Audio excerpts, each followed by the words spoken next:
დღეს ვართ ორ ტონაში, ლუდის სამეფოში და უგემრიელესი კერძების გარდა უნდა გავსინჯოთ განსხვავებული სხვადასხვა გემოს ლუდები. პირველი იქნება კენკრის, ფერი უკვე ძალიან მომწონს, ვნახოთ გემო. მართლა კენკრის გემოა. ეხლა რა თქმა უნდა, ბოლოში იგრძნობა რომ ლუდია, მაგრამ დომინანტი არის სხვადასხვა კენკრის გემოები. გეთ განსაკუთრებულ ლუდთან ერთად, რა თქმა უნდა, განსაკუთრებული საჭმელიც უნდა მქონდეს. თა ყველაფერს გავსინჯავ და ბოლოს გეტყვით, რომელი უნდა შევუკეთოთ აქ რომ მოხვალთ.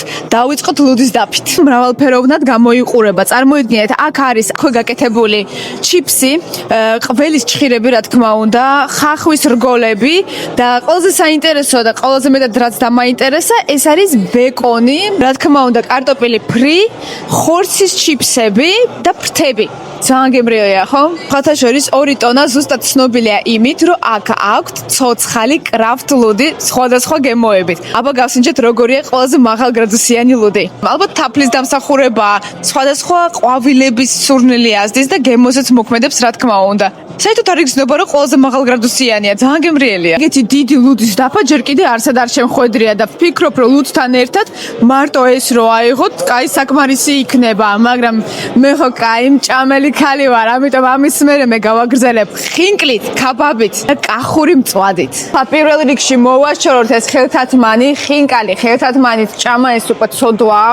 წვნიანია, ცომი არის ძალიან თხელი და მე მომწონს, რომ ზომიერად ოდნავ სიცხარე აქვს და რა თქმა უნდა მარილი. აქ მაქვს ნამდვილი კახური მწვადი ხახთან ერთად. ეს არის ნამდვილი კახური მწვადი, ზუსტად ბასტურმის გარეშე, როგორც მე მიყვარს. და ბოლოს რა თქმა უნდა ქაბაბის соуსთან ერთად. მე ქაბაბის ძალიან დიდი მოყვარული ვარ და ჩემთვის ძალიან მნიშვნელოვანია, რომ ქაბაბი არ იყოს გამომშრალი. ანუ ისეთი, რომ соусიც არ დაგჭირდეს და ეს ზუსტად ეგეთია. ანუ соуსი შემიძლია უბრალოდ გადავდო.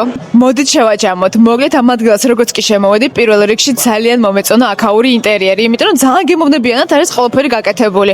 მაღალი ჭერია, რესტორანი გამოდის 2 სართულიანი. აქეთ არის ძალიან დიდი ეკრანი, ანუ იდეალური ადგილია ფეხბურთის საყურებლად. ხათაშორის ბათუმში სტადიონზე თუ ვერ მოხვდებით უბილეთობის გამო, ნუ ნერვიულობთ, შემოუხვიეთ პირდაპირ აქ, იმიტომ რომ 2 ტონა მდებარეობს პირდაპირ სტადიონში.